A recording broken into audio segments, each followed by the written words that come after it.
Thank you. Good morning.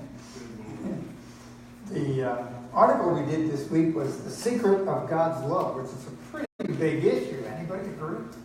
And it's kind of like, wow, I wonder what that means. So we're going to work with that. Because is it a secret? No, it's plastered everywhere. However, it's covered up for us. And I've really been looking at the heart, obviously, and the love. And we did a logo that everybody sees it, love, we are one. And in the love idea, I'm starting to really kind of get the edge of, we really are one. And everything we look at is God, and we have created everything we look at because we are an expression of God. So that's where we're going. And anybody agree that we are looking for happiness, joy, struggle-free, resources, the ability to live life happily and effectively without pain? Sound good? Mm-hmm. Yeah. And scriptures everywhere talk about, here's how you do it. And we're still kind of not there. Agreed? Okay? Now, we've got countless religions in the world that are attempting to fill that gap.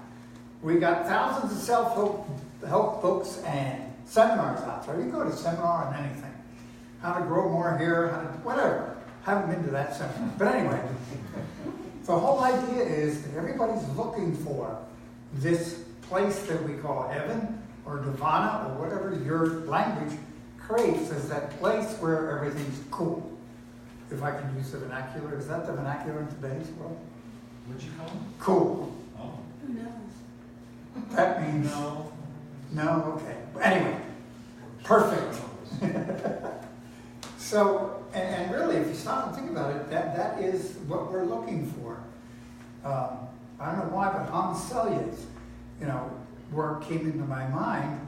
Having been in a concentration camp, he wrote a book, Man's Search for Meaning, in that environment, and talked about being able to live in peace in an area of struggle. And the big thing was what people thought about and how people exercise their life. So I've been looking at this and looking at it. I keep bothering Madeline with, what do you think about this? Okay, so she has been through that. Some of you have been in classes during the week, and we've had a lot of those conversations. And we are looking at a new step. I must be honest with you. The metaphysical ideas have been wonderful. Paul said, be transformed by the renewing of your mind. Everybody there? And the whole movement, the whole self-development movement, everything in the unity movement has been working on the mind. Yes? Mm-hmm. So, how come we're still looking? Okay? So it's an interesting question. And how many people, and one of the things in my heart sometimes is I see people that, they'll say, I've been in unity or New Thought for 30 years. How's it working for you? Okay, and I see myself and others still struggling. So there's got to be something, another step. There's got to be more to this conversation. Now that's me, and I'm sharing that idea with you. And I'm not saying this is the answer. I'm just saying here's an idea. Okay? Now, going into the Bible, okay, which I was grounded in this in a fundamentalist church, and then I started understanding it, I think. But anyway, and I'm going to work on these glasses, but I still have to put them on. Okay? So, Corinthians. Now, I did this in my article, but I only had a small snippet in the article, and I'd like to read you more of it. It says, the eye has not seen, and the ear has not heard, and the heart of man has not conceived the things which God has prepared for those who love him. Now, would you agree that's what we're looking for? I mean, you don't have to call it God. You can call it divine, divinity, source, Allah, whatever you use, but that's what we're looking for, is that lifestyle or that ease in life. One of the things that the heart math people are talking about is the word inner ease. In other words, ease in life comes from the inside. So inner ease starts at the heart level and works its way into our life if we know how to do it. So it goes on and says, but God has revealed them to us by his Spirit. For the Spirit searches everything, even the depths of God. So Spirit, everybody there? Spirit. It doesn't say the physical, it says the spiritual. So there's a part of us that's spiritual. And then it goes on and says, for what man knows the mind of man save the spirit of man, which is in him. Even so, no one knows the mind of God except the Spirit of God. So in our physical mind, we can't know God. Now that's a huge statement. And it's probably not totally correct, is what I'm saying, because God is everywhere present. But the awareness of God is what we're talking about, and how does it apply in my life? Jesus, again, talks all the time about the fruits. How do you know somebody's in spirit? By their fruits. What do they have materialized in their life? So it goes on and on. For what man knows the mind of man, say the spirit of man, which is in him, even so he knows the mind of God. Now we have received not the spirit of the world. Sound familiar? In other words, part of us is in the world, which is the mind that we perceive. And we have been given the quality of choice. And choice ran away with us, if you can stop and realize and take that in. So we have created a whole story around our choices, and we have been trained in a certain way. To be honest with you, I was laughing. This morning, I spent a lot of time in this idea of love. And so I was watching what I was thinking on the way in here. And if you've ever been out where we live, there's curves, and there's a road that's about a mile long, and it's lots of curves. And the speed limit is 25.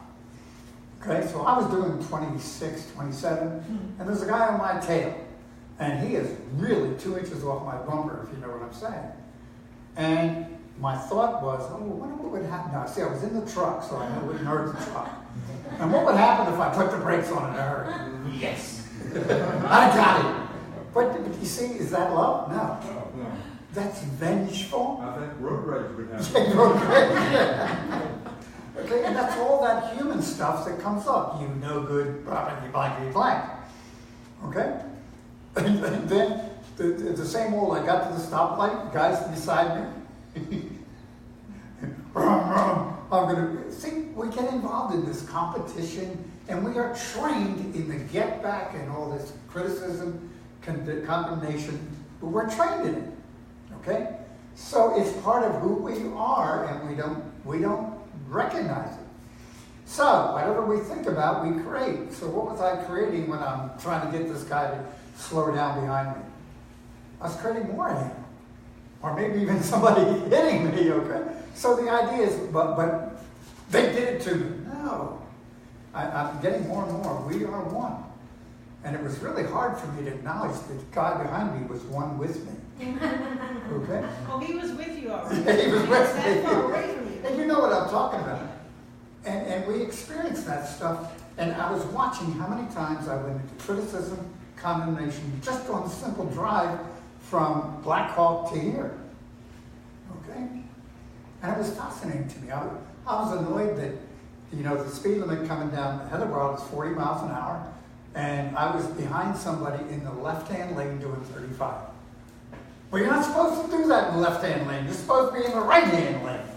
Okay? And I was annoyed. So I had to pull over and pass it.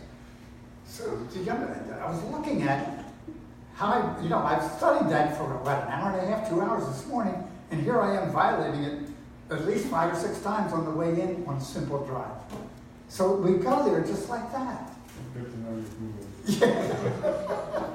And I was looking, Madeline did this to me or that. It's amazing what we do. Okay? Expectations. What? Expectations. I expect somebody to do it. So we go on here, and it says, see, now we have received not the spirit of the world, but the spirit that is from God. So we don't have the world in our world. We have God in our world if we choose it. See, we have chosen. Then it goes on and says, that we may understand the gifts that are given to us by God. So we have gifts, and that's what we're looking for, the gifts. Happiness, joy, peace, health. In our meditation, my intention was to release some of that stuff. Okay? And it's all there, and it's up to us to declare it and accept it. However, there is a secret. You ready? Then it goes on. It says, you ready? This is tough. For the things which we discuss are not dependent on the knowledge and words and man's wisdom. So no matter how smart you are, no matter how good you are, no matter how much you know about God and everything else, that's not where it is. It says, but on the teaching of the Spirit. And where is the Spirit? Within. And that's why the heart is becoming more and more important in this process. Because the mind has tricked us. Now, this is Robert's and some other people's ideas, but the mind has overpowered our spiritual sense, and it's reconnecting to who we really are. So thus, okay, and it goes on. Let's see. But on the teaching of Spirit, thus explaining spiritual things to the spiritually minded. So the mind has to be connected to the heart to become spiritually minded. Course of Love calls it wholeheartedness. And other organizations call it heart alignment, heart coherence, which is being one with Spirit and doing it consciously, which we are now learning to do. However, it must be done. It's not going to happen because drive on those right-hand side. In other words, I can be completely righteous, speed limits and everything else, but am I doing God's will? I don't know. So if you understand, it's a spiritual thing, not a physical thing. So it goes on and on. For the material man rejects spiritual things. Anybody familiar with that idea? But we don't want to hear it. You know, a lot of us. I can remember thinking, boy, these people are crazy. When I first walked in, I knew it was right when I walked into Unity Church. But learning to meditate, I didn't want to do that. Oh, golly, that's too much time. And I couldn't settle down. It took me, 5-10 years to even consider it. So the material man rejects spiritual things. They are foolishness to him or her. I'm editorializing. Neither can they know them because they are spiritually discerned. So these things are spiritually discerned, not physically discerned. So the knowledge and learning doesn't work. That's why A Course of Love says the time for learning has ended. The time for knowing, and I'm going to add from the heart, is now here. So it's disconnecting from the old physical stuff and connecting to the spiritual. So it's a very interesting phrase. And I really went in to read, first of all, 1 Corinthians 2:9, and then I read this whole thing. It's pretty clear. It was like, every time I pick this up, it's like, wow, I didn't see that before. Anybody familiar with that? Yeah. And it goes on. But the spiritual man discerns everything. I'll say it again. But the spiritual person discerns everything. And yet no man can discern them. In other words, don't expect, if you're on a spiritual path, don't expect your neighbors, your friends, and your family to understand that. Okay?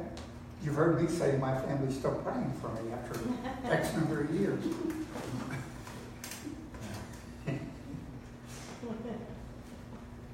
I just got a message. I'm sorry. My father said, yeah, you were right. My father passed on about 15 years ago. So anyway. So let's go on. There's more to this story, okay? So the next step after the mind, that next level, that next step. Now you see, understand this. I believe we're making a step in the next dimension. Yes. Okay? And that dimension is different than the physical dimension we're in. Yes. It's like a building. A building is not a building that warehouses people. A building that becomes a spiritual center where people can come to get away from the world and reassess who they are in the safety and comfort of a sanctuary. So it has different requirements. The old requirements aren't what an old church was.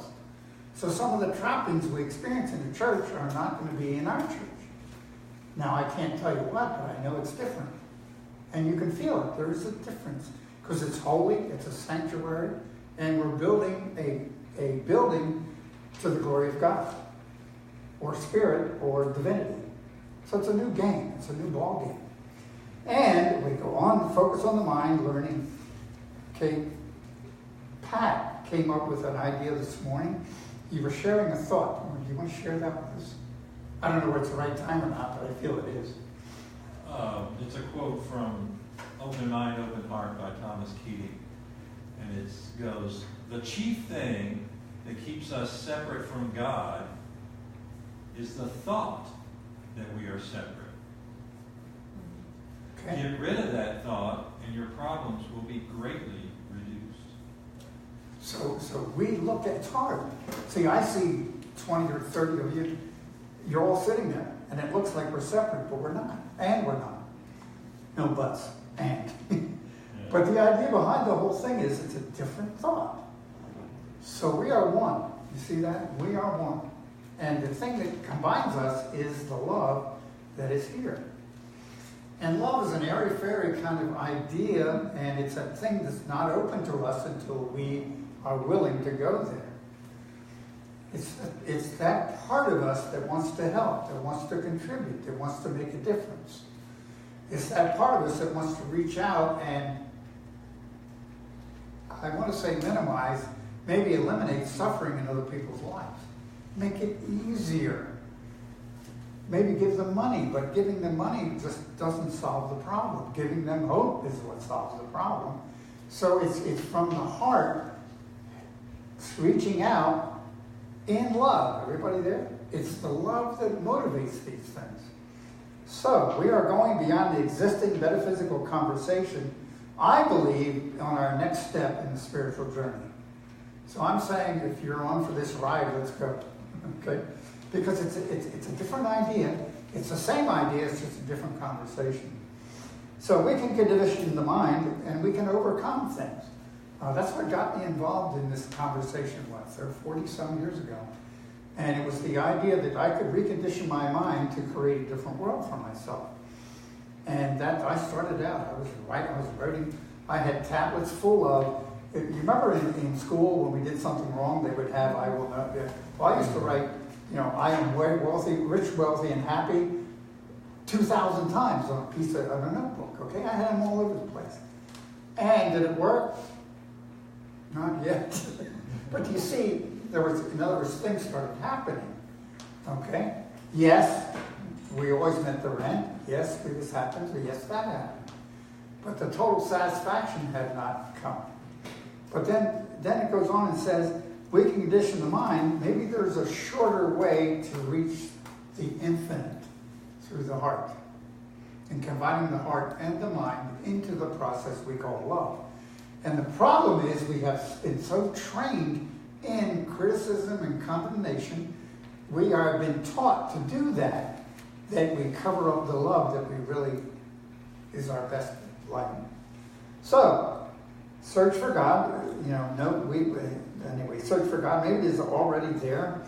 Allow the heart to take over. Things were coming to me this week.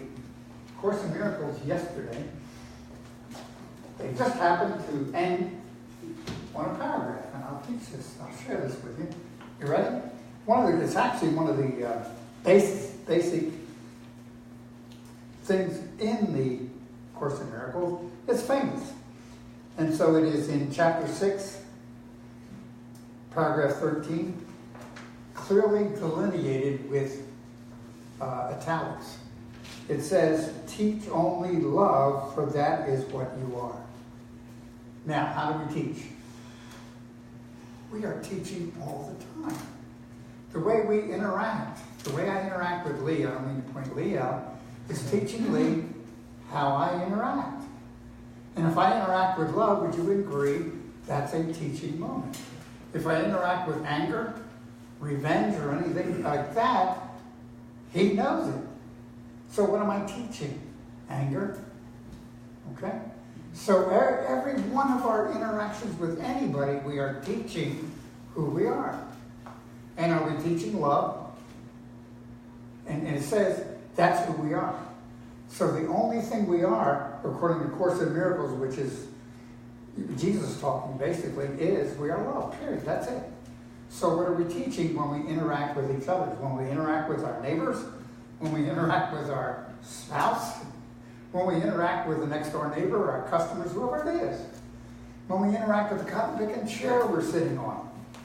Everything is of God, and I am God expressing itself. So everywhere I turn, God is. And what's my lesson? What's the secret? I am the love of God expressing. So I am God expressing love, period. There isn't anything else. And so my function is to express love no matter what it looks like. Now, I don't know about you, but I watch TV and I go other than love quickly. Okay, I'm not going to tell you which side that is, but it is immediate upset or immediate get back or immediate criticism. We are so busy criticizing each other, we can't see the Christ in each other. Oh, gee, I like your hair. Oh, that color doesn't work for you. All kinds of stuff, and that's in our minds. And thought is creative. So what are we creating and what are we teaching? And I have to look at that because that's the message.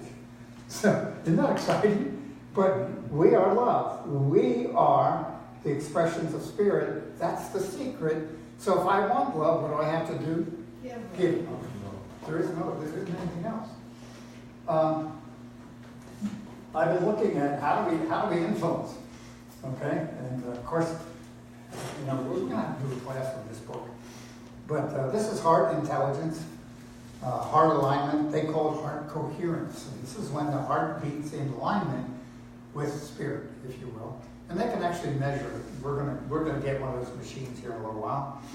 But I can't wait. Right? But it goes on and says here. Now this is a PhD psychologist who's the co-president of the Heart Math.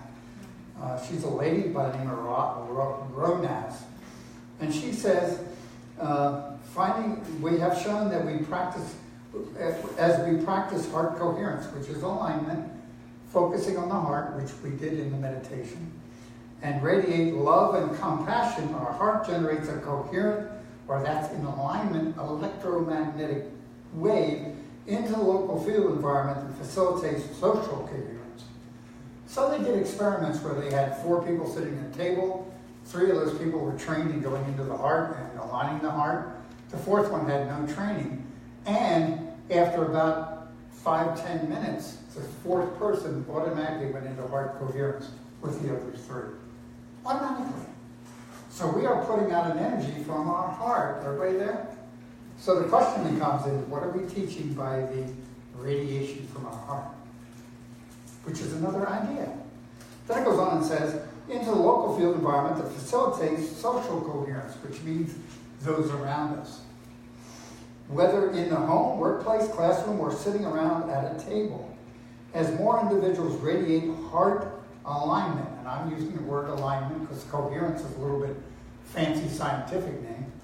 It goes on and says it builds an energetic field that makes it easier for others to connect with their heart. So how big does this have to become to create peace on earth? See, peace isn't out there. Peace is within us and aligning our hearts in the love cycle. We are one. And wherever we look, God is. We know that that chair is full of space. It's just particles moving at a high rate of speed. And in between is something that holds it together, which might be God. So everything we interact with, everything we're in relationship is God. And let's go on. Let's see. So theoretically, it is possible that enough people building individual and social coherence could actually contribute to an unfolding of global alignment. And I will add, and peace. So where does it start? Here. Here. Okay? And my belief is, as we grow as individuals in the heart, and we align ourselves with the heart and the knowledge that it has, our love grows. So what do? Our job is to give love. Not criticism, not annoyance for tailgating me, not annoyance for being in the wrong lane. Just love, because everybody's doing their thing their way. And that's all they know. They don't know anything else. And I'm judging, saying you're wrong. Rather than me saying, you're right because I love you. So I'm looking at that for me, and I'm asking us as a group, spiritual community, do you understand the difference we could make? No matter how many it is, there's that coherence. It's one reason why Pat was teaching centering prayer, get people together in the heart. It's one reason we do meditation twice a week. It's one reason why we have the classes we do. It's one reason why we get together. Can you feel the coherence in the room here now? There's alignment right now. So again, I have to say this.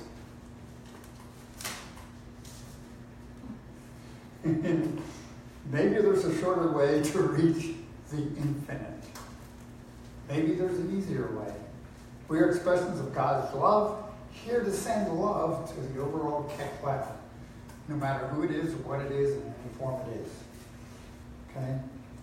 And as we learn to express love, we are using the secret of God. So I appreciate you. I love you dearly. It's like I want to break down sometimes that love that's here. And I appreciate you, and I appreciate the support of Madeline and I. And we're on a tear. We're going there, wherever there is. Thank you. Thank you. Thank you.